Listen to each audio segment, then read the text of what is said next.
Welcome to Moments in Black History, where we honor the past, one powerful story at a time. This channel is dedicated to shining a light on the triumphs, struggles, and everyday brilliance of Black individuals who helped shape the world. From unsung heroes to well-known legends, we explore the pivotal moments that history books often overlook. Whether it's a freedom fighter, an inventor, an artist, or a groundbreaking event, every episode connects the dots between history and today. So if you're passionate about learning, remembering, and celebrating Black excellence, you're in the right place. Subscribe, join the conversation, and let's journey through history, one moment at a time.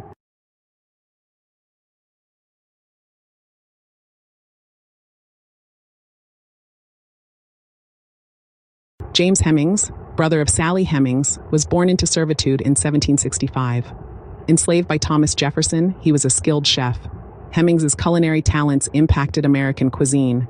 He worked in Jefferson's Monticello kitchens. At 19, Hemmings was sent to Paris.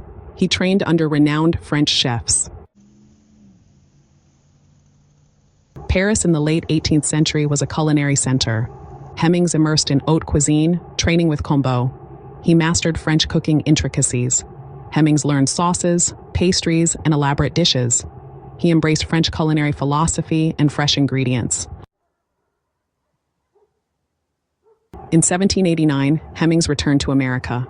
He brought with him a wealth of culinary knowledge. Hemmings introduced French-inspired dishes to Jefferson's table. Dishes like macaroni and cheese and crème brûlée became staples. They showcased Hemmings's talent and training. Despite his contributions, Hemmings received little recognition. Cookbooks often attributed his work to Jefferson. Early culinary historians overlooked Hemmings's contributions. His legacy was largely forgotten. In recent decades, food historians have begun to uncover Hemmings's story. They have recognized his significant contributions to American cuisine. Hemmings's training in France introduced sophisticated culinary techniques to the young nation. His influence can still be seen in the dishes we enjoy today. Hemmings was granted his freedom in 1796. He returned to France but tragically died by suicide in 1801. He was just 36 years old. James Hemmings's story is a reminder of the complexities of American history. It highlights the contributions of enslaved people to our culture. Hemmings's culinary legacy, though long denied, is finally being recognized. He was a pioneer of American cuisine.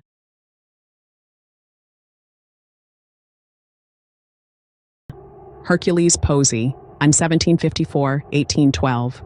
Though primarily associated with American cuisine as George Washington's enslaved chef, Hercules Posey was highly skilled in European, particularly French, cooking techniques.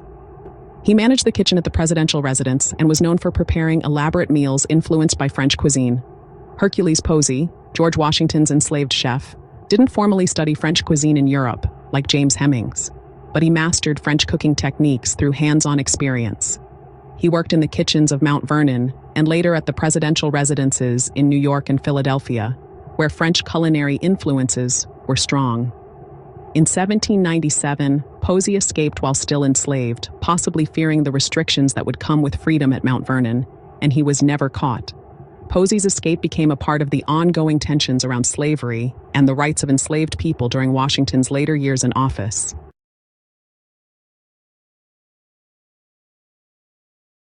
Augustus Scofier was a legendary French chef who transformed the culinary world and laid the foundation for modern professional kitchens. Born on October 28, 1846, in Villeneuve-Loubet, France, Escoffier began his culinary career at the age of 13 as an apprentice in his uncle's restaurant. He gained fame working at prestigious hotels like the Ritz and the Savoy, where he cooked for royalty and refined French cuisine. Escoffier introduced the brigade system, organizing kitchen staff into specialized roles to improve efficiency, a method still used today. He also simplified rich, elaborate dishes, favoring lighter sauces and seasonal ingredients. His book, Le Guide culinaire, remains a classic in culinary training. A visionary and humanitarian, Escoffier elevated cooking to an art and profession, leaving a legacy that still shapes fine dining worldwide. All right, let's take a quick trip back to the 1800s, America's bustling, ever-changing kitchens, where one man quietly changed dessert history forever. Meet Augustus Jackson, born April 16, 1808, January 11, 1852. was a business person, chef, ice cream maker, and confectioner from Philadelphia, Pennsylvania. Yeah, the father of modern ice cream. If you've ever had a scoop of creamy, dreamy goodness on a hot day, you kind of owe this guy a thank you. So, who was Augustus Jackson? Born in 1808, he was a chef of African descent who rose to culinary fame at the very heart of power, the White House. That's right. Jackson cooked for not one, not two, but 3 U.S. presidents, James Monroe, John Quincy Adams, and Andrew Jackson. Imagine the pressure of making dinner for presidents every night. But here's where things get even cooler, literally. See, back then, making ice cream was a clunky, unpredictable process. It melted too fast, it was hard to keep cold, and the flavors, honestly, kind of messy. Augustus Jackson saw all that and thought, I can do better.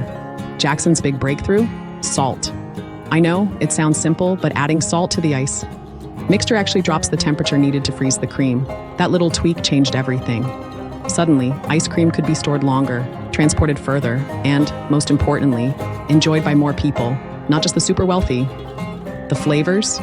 Stronger, richer, and way more satisfying.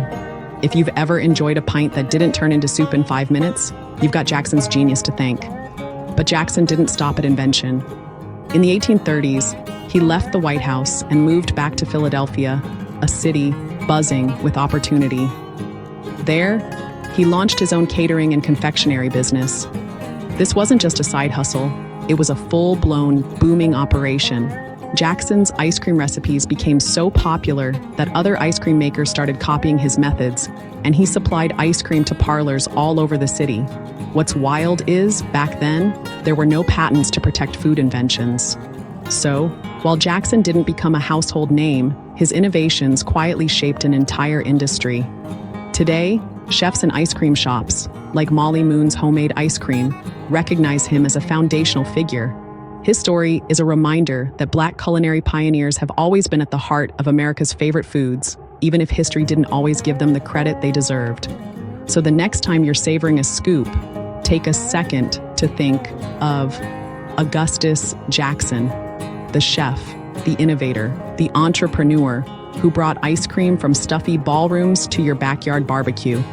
Who knows? Maybe your next bite is a taste of history. Thanks for watching, and stay cool. Let us celebrate Black culinary excellence and ensuring that their legacy of innovation, creativity, and community building continues to thrive.